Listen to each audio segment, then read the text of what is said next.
So simple process control ni,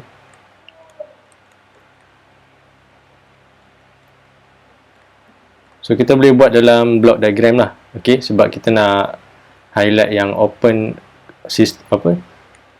loop system Okey, dia adalah sejenis open loop system.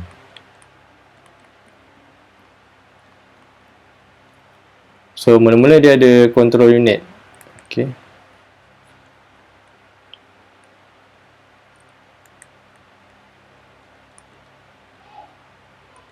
So dalam case ni kita pakai switch on punya mekanisme lah.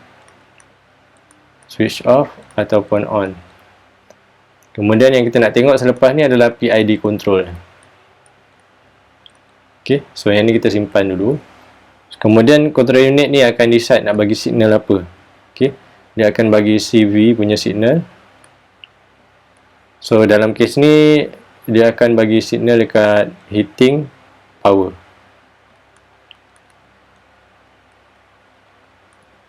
So unit dia adalah watt.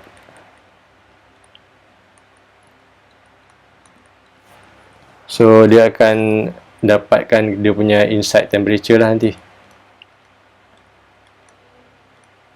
So kita nak inside temperature ni dekat 100 degree Celsius. So 100 degree Celsius ni adalah kita punya SV.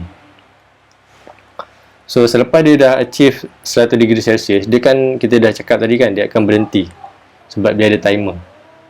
So dalam case ni dia tak ada sensor lah untuk feedback kepada controller unit ni. Suhu semasa dalam air tu berapa, dia tak ada bagi signal. So no feedback. So kalau tak ada feedback ni, kita panggil open loop system.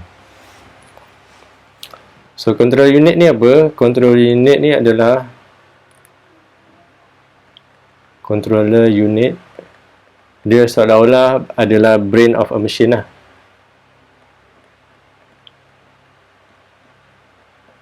So dia akan decide, okay, ataupun make adjustment, okay, of PV to achieve kita punya set value. Okay, itu adalah dia punya contoh. Okay. So sekarang kita nak masuk bahagian PID control pula.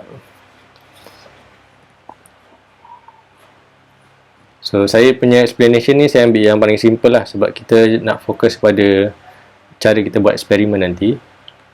So PID control,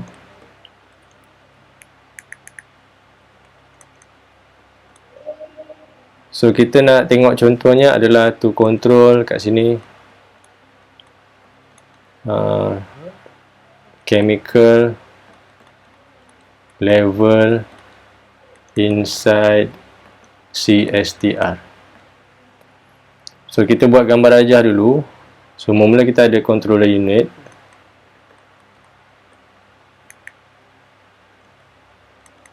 So tadi dia pakai switch on dengan off kan. So sekarang kita ganti. Kita akan guna PID control. So nanti detailnya kita akan cerita kemudian lah. So PID control ni dia akan bagi signal. Okay, dia akan bagi CV signal. Okay, dalam case ni kita nak control level air kan. So dia akan gunakan pump lah, pump power. So pump power kita buat dalam watt. So barulah kita nampak kesan dia dekat CSTR level.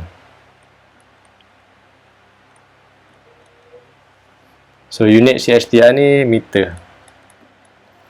So kita buat contoh kat sini, CSTR ni kita nak dapatkan dia punya SV dia 2 meter. Okay. So apa yang berlaku? So kalau PID control ni dia adalah sejenis closed loop system. So dia akan ada satu mekanisme lah untuk dia akan baca level dalam air ni. So biasanya level dalam tangki dia akan guna level sensor. So apa yang set level sensor ni buat, dia akan baca actual level in the CSTR. Senang kata dia baca PV lah. So PV dia katalah mula-mula dia detect 1.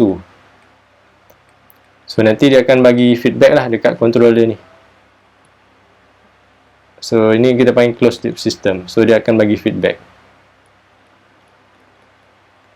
So bila dia bagi feedback, controller unit akan bagi signal. So pump power akan increasekan dia punya kelajuan air. So sekarang baru kita dapat result yang pertama. So ni original. So selepas adjustment kita baru dapat air ni naik 1.5 meter. So ni masih PV. So ni PV1. So ni PV2. Okay. So kemudian dia hantar signal balik kat control unit.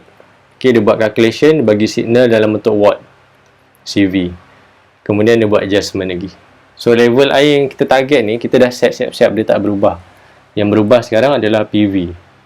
So katalah dia overshoot 2.1 meter. So kalau 2.1 meter, so signal level CV ni kita boleh nampak trend dia. Kalau open, CV ni biasanya dia menaik lah. Okay, ataupun positif. So kalau close, kadang-kadang kita nampak CV ni dia rendah, dia boleh jadi negatif juga. Okay, nanti kita akan nampak dalam contoh. Okay, so PV2. So dia punya PV ni akan sentiasa macam graf tadi lah kita buat. Kita ganti graf ni dengan height. So kita target 2 meter. Okay, SV 2.0. So ni masa. So dia akan mula-mula 1 meter kan. So mula-mula kat sini. Kemudian 1.5 dia naik sikit. Kemudian dia overshoot 2.1.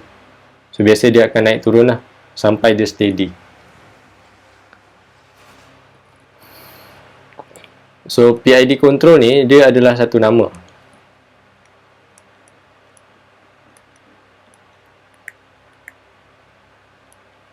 Okay.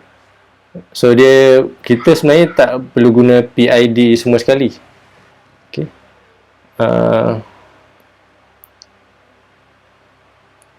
So kita boleh letak sebagai selection lah. Kita boleh pilih sebenarnya kita nak pakai yang mana satu. So yang pertama kita boleh guna P control only. Okay, nanti kita explain lah P tu apa, I tu apa, D tu apa. So semakin lama control ni, kita sebenarnya boleh pilih semakin lama semakin kompleks. So kalau pertama ni basic P, yang kedua P dengan I control, dan yang ketiga adalah P, I dengan D.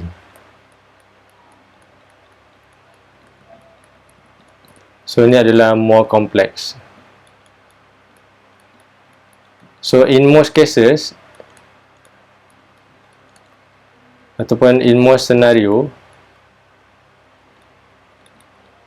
dia akan guna biasanya P ataupun PI control je. Sebab dalam lab pun dia akan fokus pada dua ni je. Sebab D ni bila kita adjust dia ataupun kita set value, kadang-kadang dia punya fluctuation tu sangat banyak lah. Dia akan terlampau banyak adjust daripada machine. So nanti proses tu dia sebenarnya bagus dia adjust, tapi dia lambat nak steady. Steady tu maksudnya daripada fluctuate ni dia pergi pada target kita tu. Okay. So PI biasanya dia punya trend dia, so PI biasanya, P ataupun PI ni trend dia lebih kurang macam ni. Tapi kalau kita dah cerita pasal PID,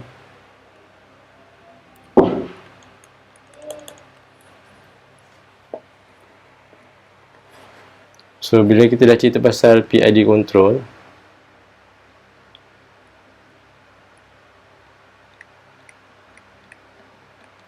kadang-kadang bila kita set ada D ni, dia punya adjustment ni macam ni,